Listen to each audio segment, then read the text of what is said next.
नमस्कार, मैं हूं मुराद डोसानी और आप देख रहे हो 24 आवर्स टुडे न्यूज़। दोस्तों, आज स्टूडियो में ना मेहमान है ना कोई गेस्ट है, लेकिन मैं आपसे बात करने आया हूं सीधे मुंह, आप और मैं। एक अखबार है मुंबई शहर में जिसका नाम है मिड डे। मेरे बहुत अजीज़ दोस्त है समी खान, उन्होंने एक स्टोरी चलाई, एक कहानी चलाई, जिसमें मुंबई की एक स्कूल में एक बच्चे को फीस नहीं देने की वजह से उसे परीक्षा में, एग्ज़ाम में बैठने के लिए स्कूल ने मना कर दिया।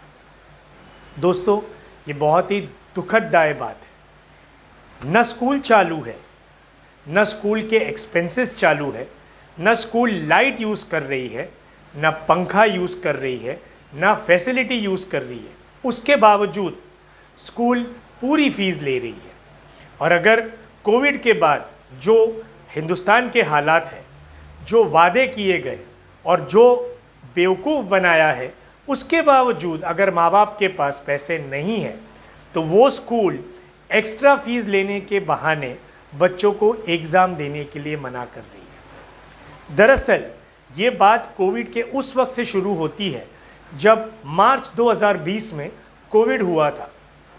उसके बावजूद स्कूल्स ने अप्रैल, मई और जून की फ़ीस कंपलसरी ली और जो बच्चों ने वो फ़ीस नहीं भरी उसका उन्होंने दूसरे साल में कैरी फॉरवर्ड किया। माँ बाप को प्रेशर दिया गया कि वो ये फ़ीस हर हाल में भरे, लेकिन महाविकास अघाड़ी की सरकार में और एजुकेशन मिनिस्टर वर्षा गायकवाड़ ने सिर्फ ये कहा कि हम इस पे सोच विचार कर रहे हैं। कोविड निकल गया, लॉकडाउन खुल गया, वैक्सीन आ गया, उसके बावजूद उस स्कूल की फ़ीस पे कोई बातचीत नहीं हुई। क्यों? कोई जवाब नहीं। माँ बाप परेशान है, कोई जवाब नहीं। आपको स्कूल की फ़ीस भरना है, टीचर घर बैठ के सिखा रही है, लेकिन स्कूल अपना चार्जेस ले रही है, ये कह के कि नहीं हमें तो टीचर को पैसा देना है।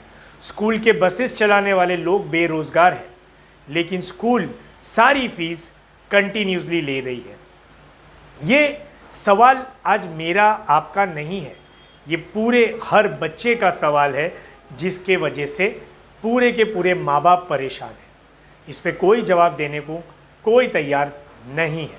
इसलिए ये सवाल मैं आपसे पूछता हूँ, कब तक हम खामोश रहेंगे?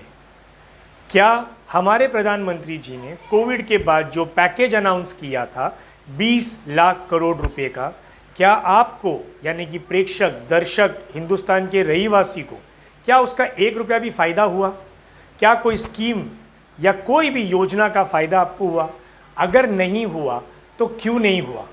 और कब तक हम सोए रहेंगे? हम कब आवाज़ उठाएंगे? इसीलिए मैं आपसे ये निवेदन करता हूँ कि जाग जाओ और अब सवाल करो, बिकॉज अगर अब आप सवाल नहीं करोगे तो आपको जवाब नहीं मिलेगा। और जैसे उस बच्चे का हाल हुआ, कल ये आपका बच्चे के साथ में भी ऐसा हो सकता है। महाविकास अघाड़ी से भी निवेदन करता हूँ कि वो कुछ करें। सिर्फ वादे वादे वादे वादे से भूखे इंसान का पेट नहीं भरता है। आपको इसका जवाब देना पड़ेगा। बच्चों की स्कूल की फ़ीस माफ़ करनी पड़ेगी या आने वाले वक्त वापस मई, अप्रैल, मई, जून ये फीस में भी रियायत देनी पड़ेगी, वरना बगैर स्कूल जाए कब तक एक माँ बाप पैसा भरते रहेंगे? दोस्तों, प्लीज़ इस सवाल को आप मेरे साथ में मिल के उठाओ। दूसरा सवाल, क्या अडानी, टाटा या किसी भी इलेक्ट्रिक एजेंसी ने या सप्लायर ने आपकी इलेक्ट्रिसिटी के बिल माफ़ किए? नहीं हुए। उनका ये कहना था कि हमने अंदाजे से आपको बिल भेज दिया है, और उसके बाद में भर भर के 30,000, 40,000 ऐसे लोगों को बिल भेजा गया। यहाँ तक ऐसे भी वारदात हुए कि लोगों को करोड़ों रुपए में बिल आया है और लोगों को हार्ट अटैक आया है। इस पे भी सरकार सो रही है। हम सरकार चुनते हैं हमारे फायदे के लिए, लेकिन सरकारें कुछ नहीं कर रही। सरकारें सिर्फ धर्म की राजनीति कर रही है, सरकार सिर्फ लड़ाने की राजनीति कर रही है। तीसरा सवाल, पेट्रोल। इतना चिल्ला रहे थे कि पेट्रोल का भाव 56 रुपया है, 70 रुपया है, आज पेट्रोल करीबन 100 रुपये के करीब आ गया, फिर भी हम सोए हुए हैं, हमें पड़ी ही नहीं है, हम पैसा भरे जा रहे हैं और सरकार से हम बात करने तैयार नहीं हैं। अगर हम आज नहीं जागे तो ये सरकारें इसी तरीके से अन्याय करती रहेगी और हमारी तरफ से, यानी एक आम आदमी, आम जनता, आम आवाम की तरफ से बोलने वाला कोई नहीं रहेगा। दोस्तों, मैं आपसे हाथ जोड़ के विनती कर रहा हूँ, ये कहानी आज मेरी है, ये कहानी आज आपकी है। प्लीज़ जाग जाइए, उठिए और सवाल पूछिए। आपको हिंदुस्तान में फ्रीडम ऑफ राइट है, दिया गया है स्पीच का, एक्सप्रेशन का, अपने सवाल पूछने का। हम अगर सवाल नहीं पूछेंगे तो कल ये इसी तरीके से चलता रहेगा और कल पेट्रोल 200 रुपये के पार हो जाएगा, बच्चों को स्कूल से निकाल दिया जाएगा, इलेक्ट्रिसिटी के बिल आपको भरने पे मजबूर किया जाएगा। इसीलिए आपसे आखिरी बार निवेदन करता हूँ, आप हर आदमी अपने तरफ से सरकारों से सवाल पूछिए। मैं मेरे माध्यम से एक पत्रकार होने के नाते आपको आह्वान कर रहा हूँ कि आप मेरे साथ मिलकर के ये सवाल पूछिए। 24 आवर्स टुडे न्यूज़ के पर आपके मेल भेजिए, आप अपनी सिग्नेचर कैंपेन चलाइए, हम आपकी आवाज़ सरकार तक पहुंचाएंगे।